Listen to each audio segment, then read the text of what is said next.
Did you know that people of color in the United States are more likely to suffer from chronic diseases like diabetes, heart disease, and obesity? In fact, African Americans are 60% more likely to develop type 2 diabetes than white Americans. But here's the shocking part: these health disparities may not just be about lifestyle choices, they could be rooted in something even deeper: bias in our dietary guidelines.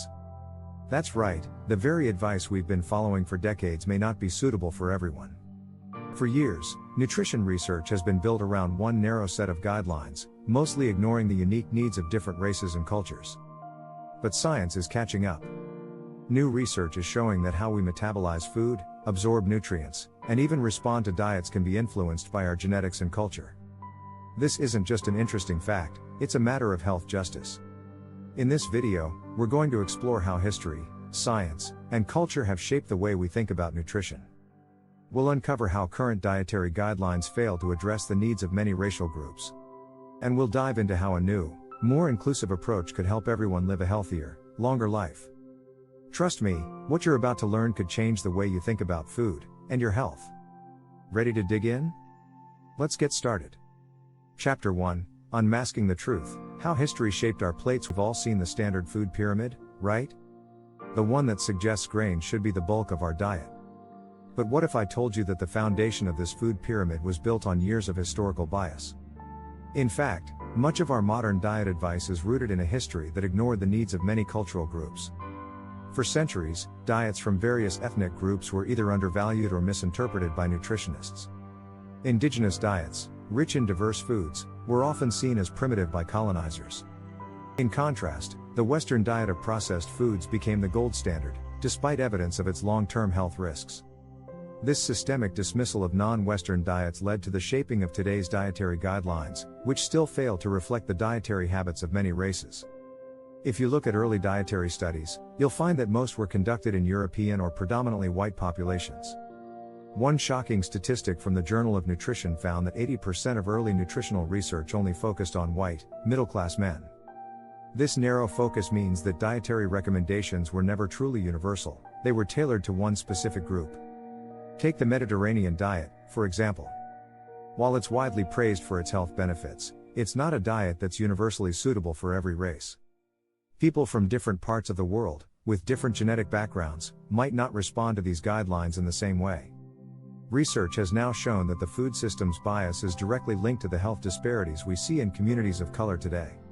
A study by the American Journal of Public Health revealed that African Americans are more likely to suffer from high blood pressure and diabetes, which may partly be linked to nutrition guidelines that don't fit their needs. One solution could be to create more inclusive dietary research.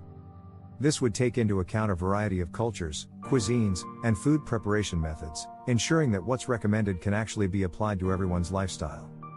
Don't forget to subscribe. Stay with us as we dive deeper into these topics. Chapter 2: The Unseen Science of Race and Nutrition. Now, let's take a deeper dive into the science behind how our bodies respond to food.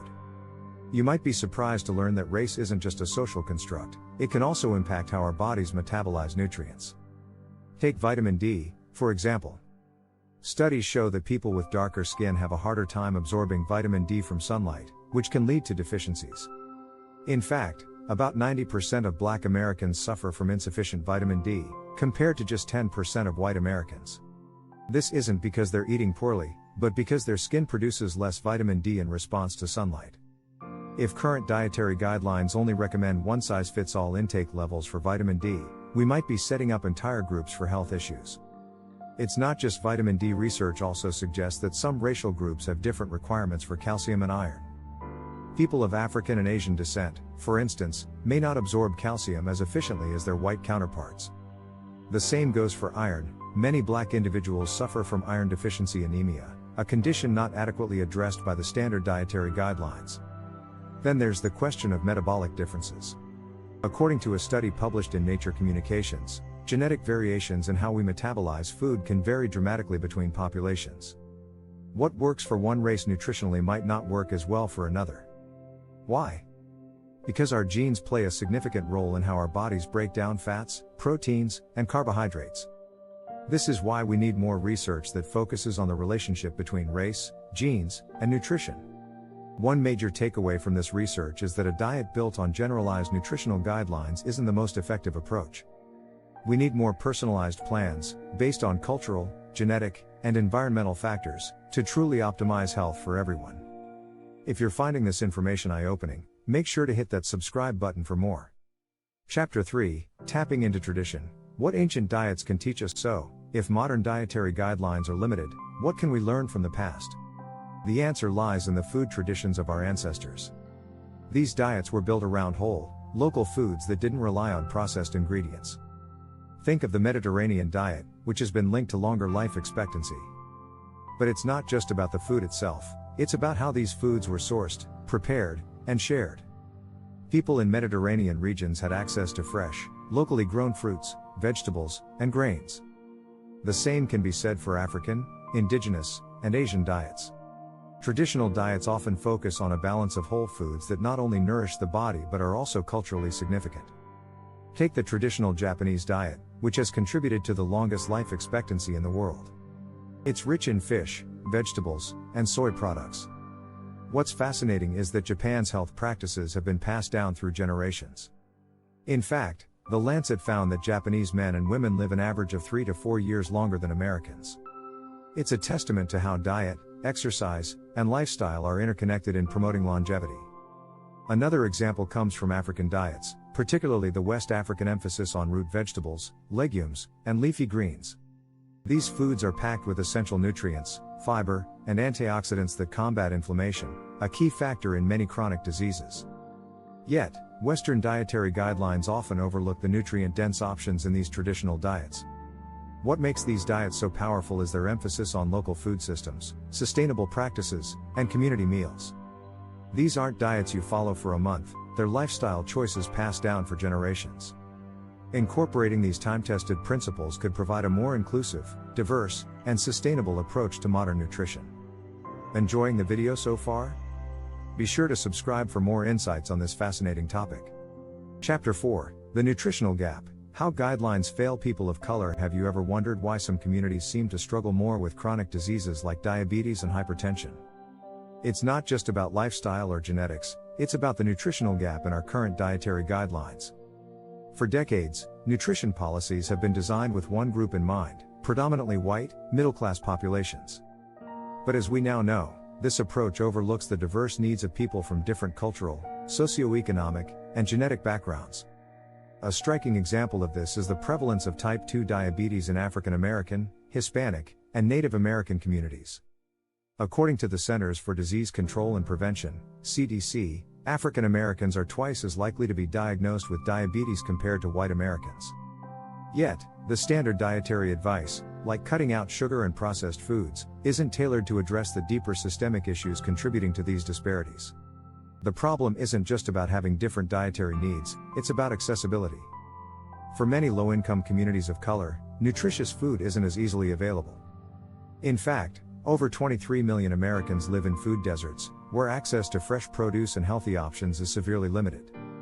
With convenience stores and fast food chains often being the only options, people in these areas are left with few choices but unhealthy, processed foods.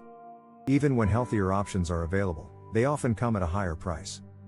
Studies show that fresh fruits and vegetables can cost up to 60% more in low-income neighborhoods compared to wealthier ones. This financial barrier means that people in communities of color, who often face financial hardships, are more likely to rely on cheaper, less nutritious foods. The reality is, standard dietary guidelines aren't designed to address the specific needs of these communities. We need to push for changes in public health policies that recognize the importance of cultural diets and provide affordable, healthy food options in every neighborhood. By taking into account local food systems and traditional eating habits, we can start to bridge this nutritional gap. Chapter 5, Dismantling the Myth, Race and the Role of Micronutrients. Now, let's dig into something that is often overlooked in the world of nutrition, micronutrients. These are the vitamins and minerals we need in small amounts, but they play a huge role in our overall health. You might think everyone needs the same amount of micronutrients, but that's not the case. In fact, different racial groups may require different levels of certain nutrients due to genetic and environmental factors.